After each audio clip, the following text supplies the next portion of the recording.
ప్రభు బిడ్డలం. అమ్మ మీరు బాప్తిసం పొందుకున్నారా? పావని బాప్తిసం పొందుకున్నా? ఓకే, చాలా మంచిది. బాప్తిసం పొందుకుంటే చాలా మంచిది. ఎందుకంటే దేవుని మాటలు విని పొందుకోలేదు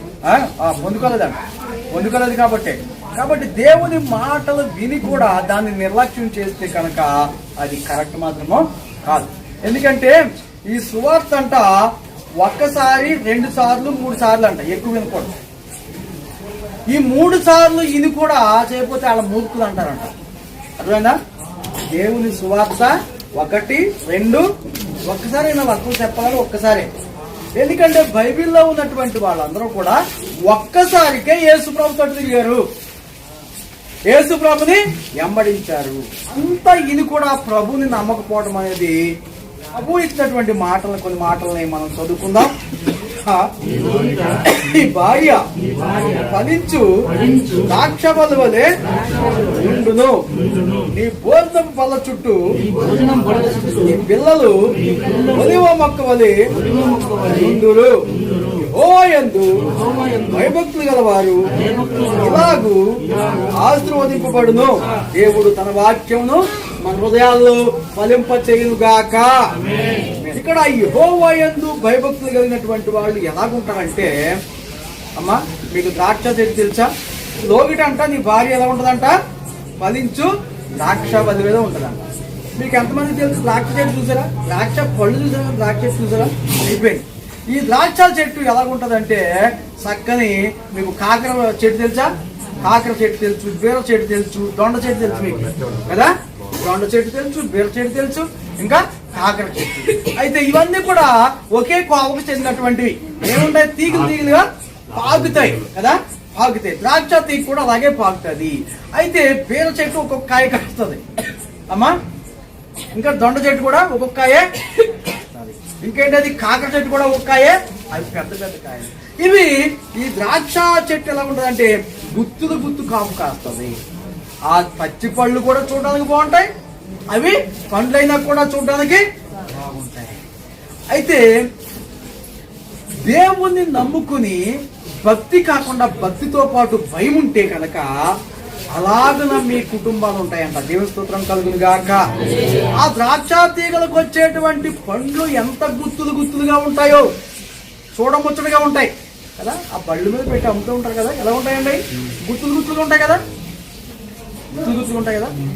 ఇవి ఎక్కడే అంటే మన యొక్క ప్రాంతంలో పండేటువంటి చెట్లు. కానీ యెరూషలేములో అయితే పండే చెట్లు, దేవుడు పుట్టినటువంటి పట్టణంలో పండేటువంటి ద్రాక్ష చెట్లు అంట ఒక గెలని 2 మొయ్యాలంట. ఒక్క ద్రాక్ష గెలని ఎంతమంది మోయాలి? 2 దండి పట్టుకుని మోసారు. ఎందుకంటే ఎరుకో పట్టణాన్ని చూడడానికి ఇజ్రాయేల్ ప్రజలు వెళ్ళారు. అక్కడికి వెళ్ళినప్పుడు అక్కడ పెద్ద పెద్ద గెలలుంటే ఒక ఆ గుత్తుని 2 మనుషులు మొయ్యాలంట. మీకు తెలుసు కదా, ఊర్లో కావడి మొత్తారు కదా, కావడినా అంటారా కదా, 2 బిందులు వేసుకుని ఊర్లో నీళ్లు ఇప్పుడైతే దగ్గరకు వచ్చేస్తున్నాయి. అప్పుడు ఏం చేసేవారు? చెరువుల్లో, బావుల్లో ఆ మంచి నీళ్లు కావుడితో తెచ్చేవారు. అవునా కదా? తప్పకపోతే భక్తి కావాల్సింది. ఏం కావాలి? అయ్యో ఈరోజు దేవుని సన్నిధి, అయ్యా దేవుని మాట వినకపోతే నేను ఏ పాపంలో పడిపోతాను, అయ్యా ఏ శోధనలో పడిపోతాను, ఏ అప్పులో పడిపోతాను, ఎటువంటి శిక్ష వచ్చేద్దో అనే భయము చాలా అవసరము. అర్థమవుతుందా మీకు? భక్తితో పాటు భయం కూడా చాలా అవసరం. అందుకే మొట్టమొదటిగా రాయబడి ఉంది, యెహోవాయందు భయభక్తులు కలిగి ఆయన త్రోవలను నడుచు వారందరూ కూడా ధన్యులు. నిశ్చయముగా ధన్యులు మీరు. దాంట్లో ఏమాత్రం కూడా తిరిగి ఎటువంటి ధన్యత? ఈ ద్రాక్ష తీగకు ఉన్నటువంటి గెలలు ఎలాగైతే చూడముచ్చటగా ఉంటాయో, అమ్మ అర్థమవుతుందా? చూడముచ్చటగా ఆ గెలలు ఎంత చూడముచ్చటగా ఉంటాయో అలాగ మీ కుటుంబాలు ఎవరన్నా చూసినప్పుడు అబ్బా పిల్ల పాపతో చల్లగా ఉన్నారమ్మా అంటారా? ఇవన్నీ ఎవరికంటే యెహోవాయందు భయభక్తులు కలిగిన వాళ్ళు ఇలాంటి ఏముండవు. ఎలా ఉంటారంట? చూడముచ్చటగా ఉంటారు. దేవుని స్తోత్రం కలుగును గాక. వీళ్ళెవరో ద్రాక్షావల్లికి చెందినటువంటి వాళ్ళు. ఎవరమ్మా అంటే ఎవరిలో భయముతో పాటు మంచి భక్తులే. భక్తులు ఎక్కడ పడితే అక్కడ 3 మంది ఉన్నారు. ఈ శీతాకాలంలో ఎక్కడ పడితే అక్కడ భక్తులు 3 మంది. అర్థమవుతుందా?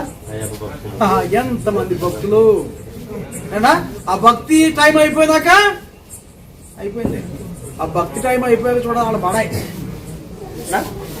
మనది భక్తి టైం అయిపోయేది కాదు. మన భక్తికి అంట టైం లేదు. ఎప్పుడు దాకా? జీవితాంతము స్పెషాలిటీ ఉన్న భక్తి మనది. మన దేవుడు ప్రత్యేకింపబడిన దేవుడు, మన కన్నవాడు కొన్నవాడు కూడా.